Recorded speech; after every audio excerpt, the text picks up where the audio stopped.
Secretary Abella. Yes, Magandang gabi po. Yes, ma'am. May nabasa ako dito sa inyong pinadala sa aming information sheet. Ang phrase na confident national identity. Yes. Na gusto nyo raw mag-develop nito para sa next generation. Ano pong ibig sabihin nyo ng confident national identity? Ganito, may tatlong bagay ako nakita na medyo problemato sa panahong ito. Una-una, ang laki ng agwat ng mahirap at mayaman. Pangalawa, nawawala yung tiwala. At pangatlo, parang nawawala yung pagmamahal sa bayan.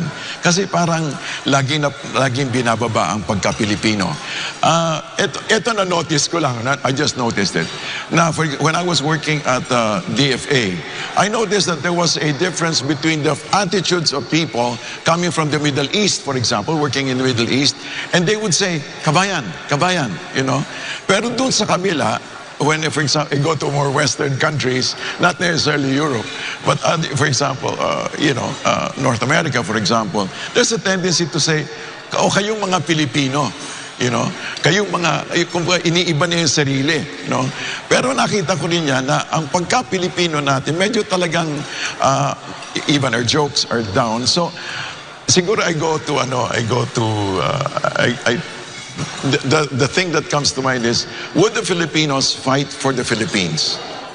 Would we fight, for example, if there was some sort of invasion? You know, would we actually get up arms? And I suppose there would I don't know if, I'm not entirely sure if we would fight as a nation, as an entire nation, as compared to, let's say, fighting for, let's say, my property or my ethnic identity. So, kumbaga, ang nakikita ko mahalaga na magkaroon tayo ng pagkakaintindi na tayo ay Pilipino at karapat-dapat tayo sa bayan at ang bayan ay karapat-dapat sa atin. But sir, how will you... But sir, how will your government or your administration implement developing a confident national identity? We now have a clear idea of what it means, but you know how it will be implemented. Okay.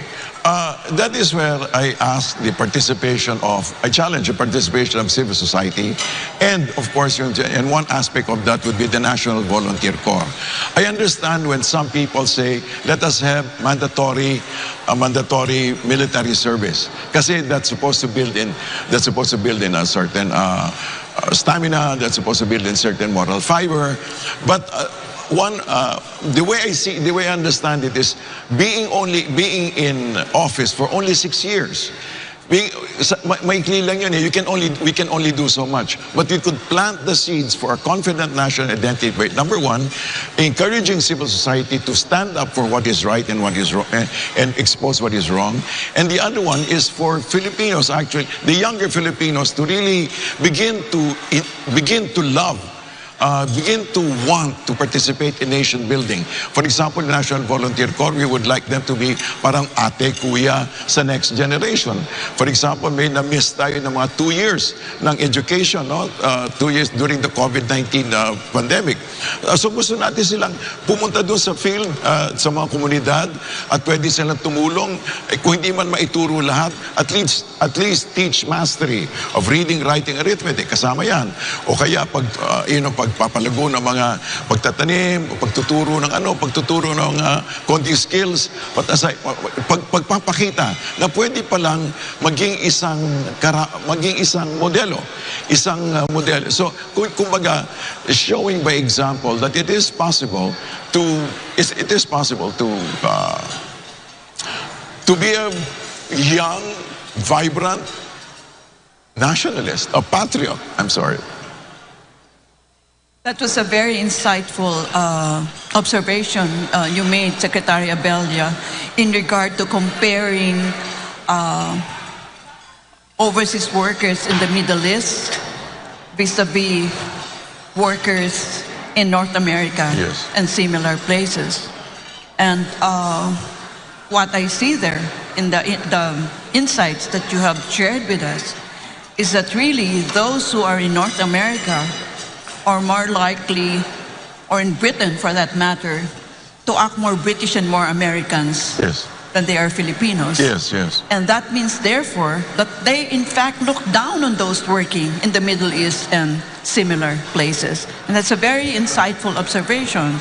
So the Filipino-ness that you see is really there in the people who are working in the Middle East, rather than those pretentious, idiotic people in the North American. And, Professor Carlos, I think She I takes do offense. agree with you, but let me just add something. I think it's because in the Middle East, there's no possibility of becoming a citizen.